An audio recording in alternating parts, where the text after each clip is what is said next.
Pastor John, I previously heard you say that you keep on hearing other people say, what a horrible time to raise your kids with the world in which we live. And then your response to that was, what a wonderful time to raise your kids. Mm-hmm. Can you elaborate on that? I love that idea and even your earnestness and passion behind that, what you said. Yeah, well, I think in America, we had a kind of superficial cultural Christianity, for the first 200 years of America's existence. And so there was a sort of acceptance of Christianity on a very nominal level. And some of the benefits of that were there were laws, that were very clear against certain kinds of sins. And so that was supposed to be the best time to live. The truth of the matter is that might have been the hardest time to live. Yeah. Yeah, as a Christian, because, you get caught up in being a phony Christian and, it's easy. I wrote a lot of books on the gospel, trying to help the church understand the gospel. And people would say, why are you always explaining the gospel?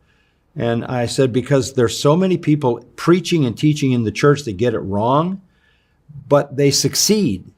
They succeed because there's an acceptance of any kind of Christianity. So I think that's kind of winding down now. And I think we're at a time when Christians are going to be persecuted. So you don't need to pretend to be somebody so you can get persecuted. So I think there's a reality check going on in our country. And I think now we're becoming like most of the rest of the world and most of human history. Christianity is an alien group of people and the world is hostile to it. And that's the way many nations have always been. So I don't think we should look at this and say, well, and we're going to have a very difficult time. We were basically made for this time. This is our time, right? Yeah. This is our time. And I was telling you about my little great-grandson, little 1-year-old John Owen, running around the church for the first tour of the church with his 14-month-old legs. And somebody said, oh, it's so sad what world he's going to live in. And I said, this is where God brought him. This is his time.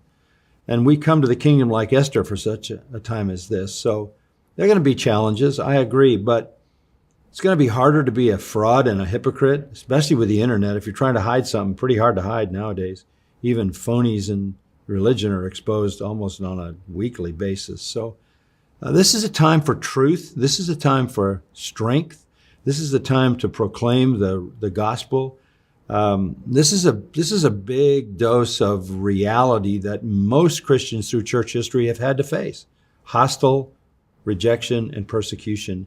And that purifies the church. I remember talking to a pastor who came from Eastern Europe, and he came to visit our church, and Eastern Europe was still locked down. This is a number of years ago.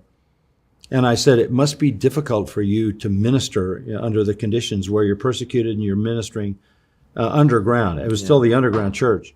And he said, no, he said, I can't understand how you can minister here with all this freedom. How do you know who's real and who's not? Yeah. So this is the best of times. I'm glad I've survived to be around for the adventure of this time where the truth is going to mean more and where the culture fears the truth more than they fear anything else. That's a perfect scenario for us to proclaim the gospel. My last question for you then, Pastor John, is how can I live boldly for Christ when conviction in a world of tolerance is automatically interpreted to be bigotry and hatred? How can we live boldly?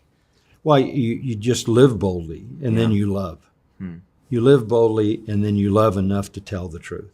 Yeah. The goal is love. I mean, the most loving thing you can do is to say to somebody, you're on your way to hell. There's a wonderful message of salvation through Christ.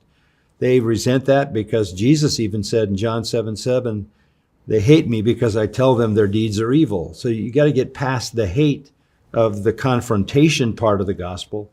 But I think this is a great time to be bold but be loving, and we can't forget the speak the truth in love. No, thank you, Pastor John. We are here for such a time as this, and I'm thankful you're here for it, and thankful for this conversation. So thanks. Thank you. Yeah.